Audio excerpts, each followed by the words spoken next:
The last thing I'd like to say is why I think why I think things will improve. Now, this may not apply to the US so much, but it will be in Australia and other places. And it's got to do with the Kondratief Wave. So let me go back to the presentation just for a minute. It's to do with Nikolai Kondratief. He was a Russian economist in the 1920s. Nikolai was in charge of the Agricultural Bureau in Moscow.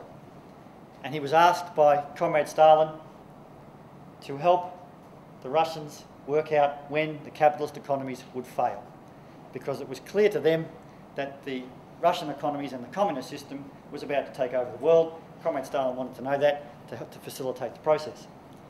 Nikolai went ahead and did some extensive and fascinating research into commodity prices.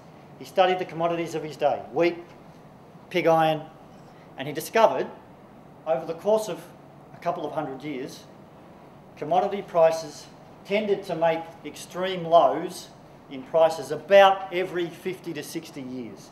On average, about 54 years. And I've just traced some of them back there a little bit. 1844, 1896, and the 1940s.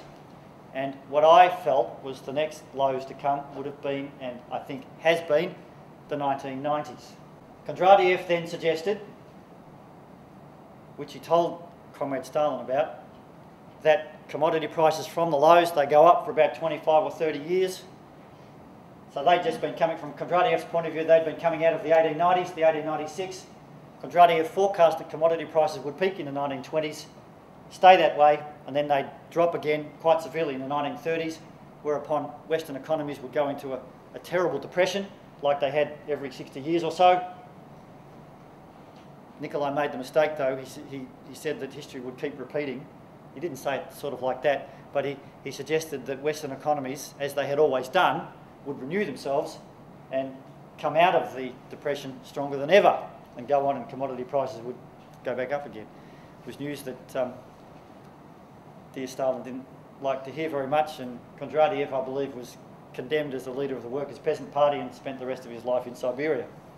Great shame, because he put out some good work.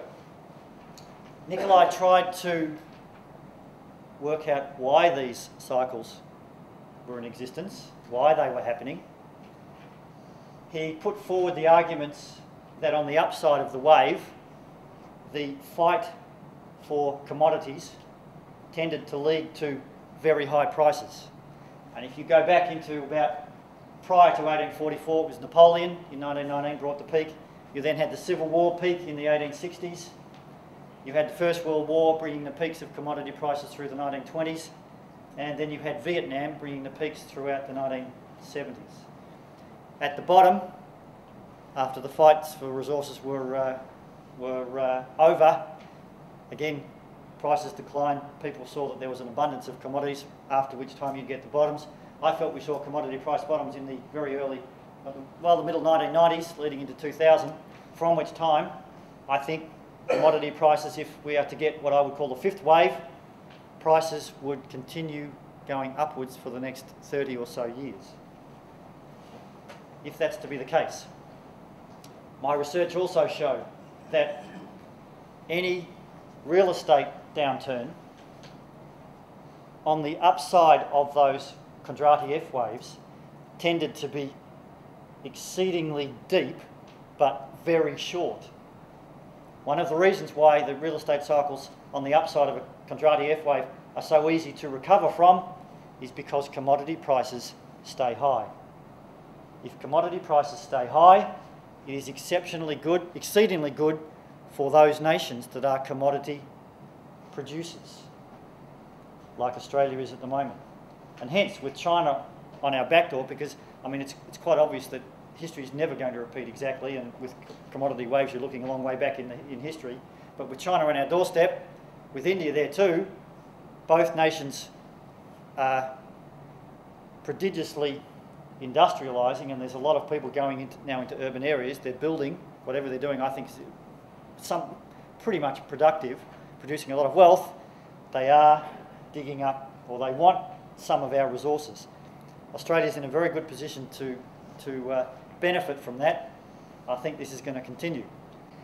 BHP Bulletin announced, I don't know if you saw it, they announced, they said so last month but have made it official, they're going to increase capital spending on iron ore mines and oil fields next year by 63%, and they'll be spending $20 billion. 1 year's money. They don't do that on a whim. They've got a lot of intelligent people working for them that try to understand all of these cycles. They know what all the K-Wave stuff is, and a lot of money. In the first 6 months of last year, an average of 220,995 Chinese people a day started using the internet for the first time. It's a lot of people, every day, every single day. The drought's over, there's floodwaters coming right through the middle of Australia. That has a lot to do with sunspots and weather patterns. Water will be abundant in this country for the next 7 or 8 years, and it's going to be very beneficial for the economy. You would have seen as well, they're opening up the Gorgon Riches, which is what Shell and Chevron are doing.